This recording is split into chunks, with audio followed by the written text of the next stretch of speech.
They are likely in the course of time and things to become potent engines by which cunning, ambitious, and unprincipled men will be enabled to subvert the power of the people and to usurp for themselves the reign of government, destroying afterwards the very engines which have lifted them to unjust dominion.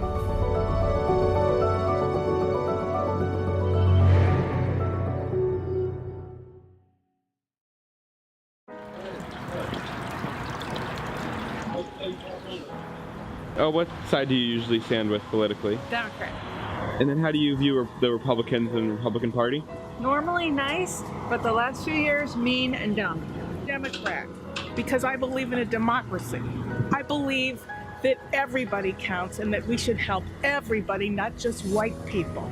Some of them could be, I think, are kind of out of touch. Republicans, especially President Trump, has been so negative. Republicans are ridiculous.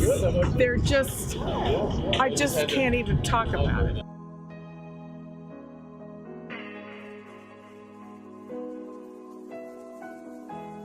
Political polarization in America has grown tremendously since, basically in the past 20 years, since the mid-1990s.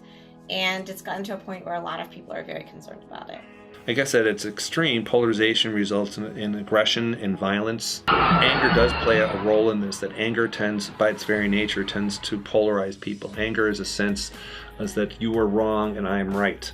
For example, with the rise of social media, people tend to communicate mostly with people who already share their partisan identity and their political point of view. So I think it would be useful to have conversations in other fora where we're actually engaging face-to-face with people.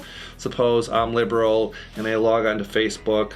Now, of course, most of my friends are going to be liberal, but it is true that compared to, say, 30 years ago, it's much easier for me to get access to conservative opinions. Just with a click of my mouse, I can find a strong conservative position, but I think that's what you'd find, is that easy access to other opinions other than yours through the social media has exacerbated polarization rather than decreased it. I think we do a poor job today of listening to and engaging with, in an open way, people who have very different political opinions than we do.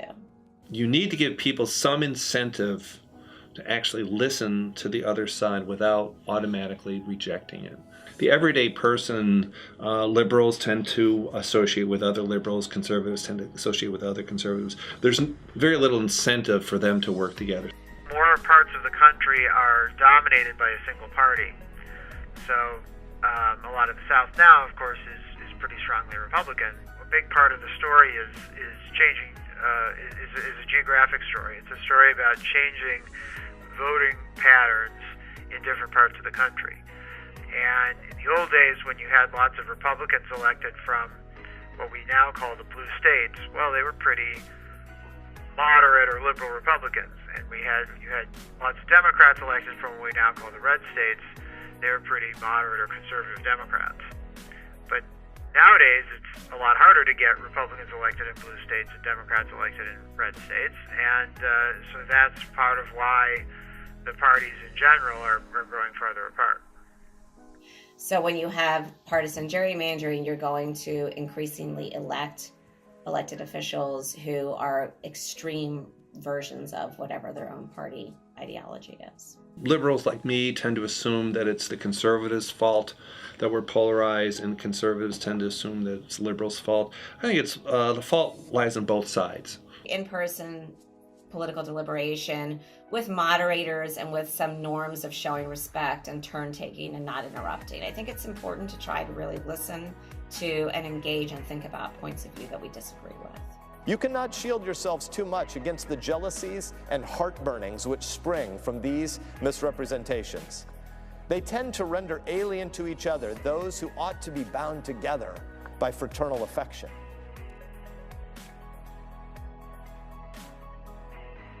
I think you're entitled to your opinion, so I think that it's okay to vote Democratic or vote Republican. I think nobody actually has all Republican or Democratic views. I think that you have a combination of the both. And I would say that I'm definitely that way. I would say that typically I try to have like a neutral light when I meet a Republican because it's not supposed to be something that immediately is divisive. Oh, I think that most of them are very good people. Like, there's way more good people out there than there are bad people. Being surrounded by so many people with different beliefs as me has made me more understanding of their views. I don't have anything against Democrats. You know, I don't think anyone should be judged on their political opinion. I lean Democratic, but I vote for some Republicans. Okay, and then I guess, yeah, how do you view the opposing side? The other side, they're good, decent people. We just disagree on the issues.